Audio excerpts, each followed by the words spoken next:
केंद्रीय जांच agency ED पर ये आरोप लगातार लगते आ रहे हैं कि वो बीजेपी नेताओं के इशारों पर काम करती है। जहां बीजेपी मुश्किल में होती है वहां ईडी सक्रिय हो जाती है।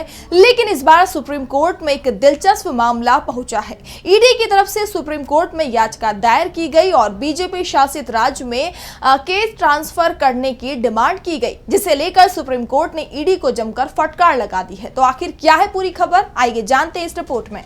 बीजेपी शासित राज्य छत्तीसगढ़ में 10 साल पहले एक बड़ा घोटाला सामने आया था। 2015 में जब छत्तीसगढ़ में बीजेपी की सरकार थी और रमन सिंह राज्य के सीएम थे, उस समय नागरिक आपूर्ति निगम में चावल खरीद और उसके वितरण में धांधली की खबरें आई।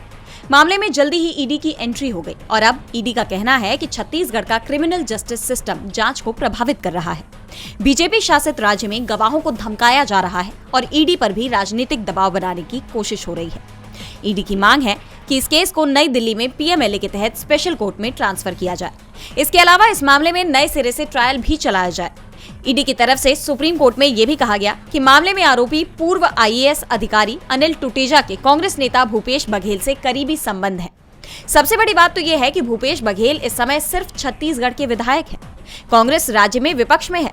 ऐसे में ईडी की ये दलील कि उस पर सियासी दबाव है, ये सुप्रीम कोर्ट में नहीं टिक पाई और कोर्ट ने इसे लेकर ईडी को ही जमकर फटकार लगा दी। सुप्रीम कोर्ट ने कहा कि अगर ईडी के पास मूल अधिकार हैं, तो फिर ऐसे ही राइट्स आम जनता के भी हैं। आर्टिकल 32 के तहत तभी अर्जी दाखिल हो सकती है जब मूल अधिकारों का उल्लंघन हुआ हो।